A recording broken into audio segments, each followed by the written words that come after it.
I partnered up with somebody in the class, and we had to come up with something we wanted to do.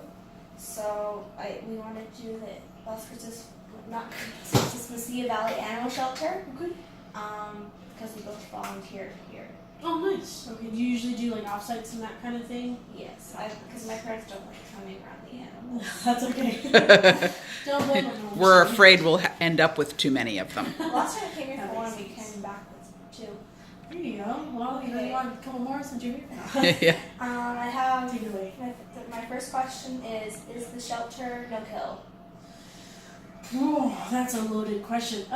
So currently, I think our stats, I could say a no with how our stats are. We are shooting to be no kill, at least by next year. Clinton gave us the deadline of next year. But right now with a lot of the December, and then of course we have the Giardia and everything like that, I would say our numbers aren't that great, that we're not in that 90th percentile to be considered no kill. Okay. Also, my next question is, can a dog or cat be too old for vaccinations? No.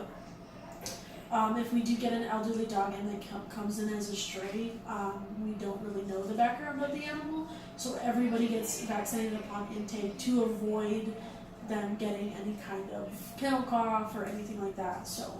Yes. And then my next question is why. Kiddo, you need to kind of speak up so my that. next question is why do you work here at the animal shelter? I wanted to be a vet originally. From the time I was old enough to think for myself to write about graduating high school when they told me it was a lot of math and science, and I was like, oh, I'm not very good in those categories. So I opted to apply for the animal shelter, and I applied for a long time, and then finally 2 years ago they hired me on and everything. So it's as close as I can be to working with animals and giving them the care they need, especially because they're homeless.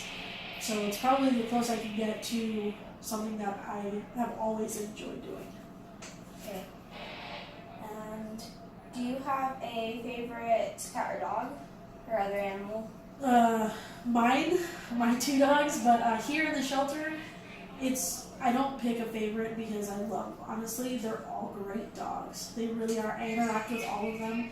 Not all the time, but I do find little times in the day to interact with some here and there, and especially even with the cats, I go into the cat rooms frequently and I interact with them as well.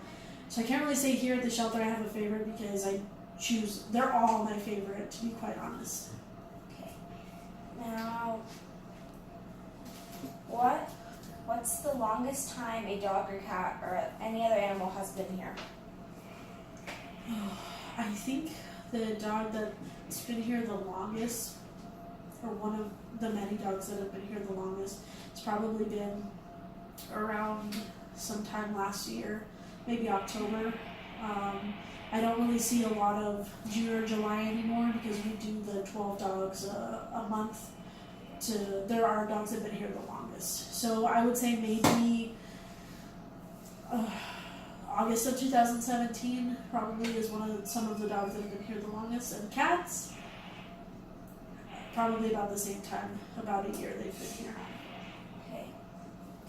What conditions do you have to put down an animal? For illness, any kind of illness. Adoptions, line 2, return phone calls. Adoptions, line 2, return phone calls. Sorry. The distemper is the biggest thing that we're having a problem. We're not the only shelter that's having problems with distemper, but right now that is one of our main reasons for euthanizing. It's because distemper, it's air. It's all aerosol and everything like that. So if a dog coughs right into the air, it spreads really fast. Illness is a big thing, but if we do get human aggressive dogs or dog aggressive dogs or food aggressive, then we can't really, they eventually become unadoptable. Or they go to a home where they can only be the only dog, unless it's a human aggressive, and then we don't keep those. And then, what's the worst case of animal abuse you've had to deal with? Probably the most recent one that came in, she was a boxer mix. I don't know if you saw it on our Facebook. My supervisor named her Embetty because she had an embedded collar, and it was honestly the worst embedded collar I've ever seen. And I don't see a lot of them, but her neck was split open. And I consider it abuse because she came from someone, because she had a chain embedded in her neck here. I consider that abuse because somebody had her chained up somewhere. We just don't know who it was, unfortunately. So I would say that one. Okay. And then, how old do you have to be to volunteer without a guardian? I think we go by 18. Dominique will know for sure. Sometimes she makes exceptions though. So if you were to have a conversation with her just like we are now, and she would say, "You're very mature for your age. You could probably come here by yourself, to be quite honest, because you don't need any supervision. You know what you need to do and that kind of thing." But it all depends on what Dominique is looking for. And then, does the shelter support neuter and release for feral cats? We do, because it saves a lot of lives. Before Clint got here and everything, we were euthanizing a lot of feral cats. Honestly, it was a little depressing to see all those, because they could still be living out there helping us control the mouse population and that kind of thing. But now what we do is the TNR, which is the trap and release. So. And then, does the shelter actually neuter and release cats? Neuter and release the cats? Yeah, do they neuter them and release them? Not all cats. Only the ferals. So if they're unsociable or unsocialized, then that's when we'll deem them feral and they go back out. Sometimes they come back in a month later and they're very friendly, so we choose to keep them and try to adopt them. If they're a kitten and they're feral, do you? No, they stay here. Okay. Yeah, we try to bring them around because they're kittens and they're easier to bring around than an adult Yes. And then, have you ever been bitten badly by a dog or a cat? Yes.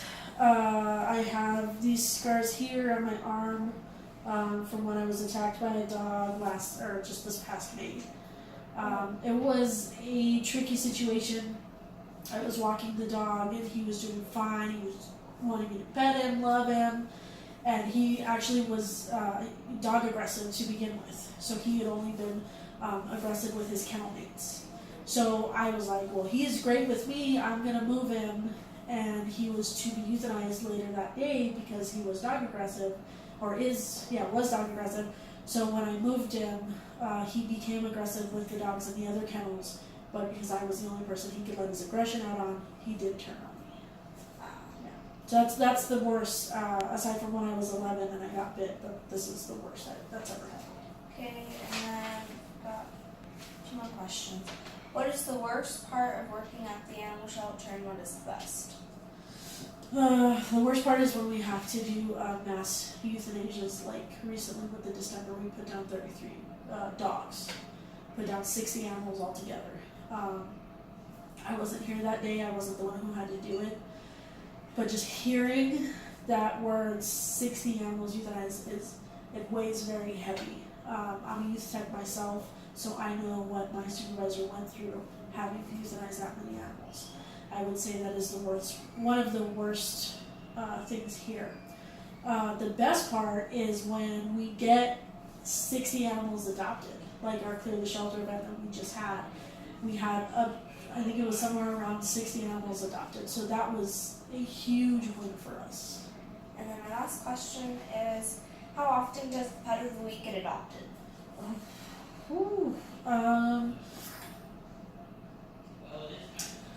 That one, I want to say people are very interested in the Pet of the Week.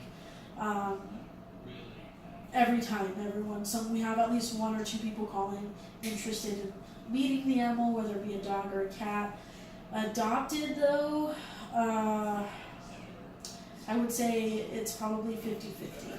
because sometimes when they meet the animal and they realize it's not just a picture on a poster, it's actually a living, breathing thing, it becomes, in their mind, the reality of the responsibility can kind of come in and everything. So I would say it's about 50-50.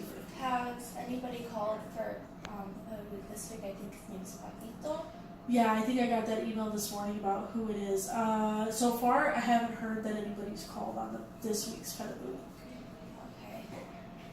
I think that's all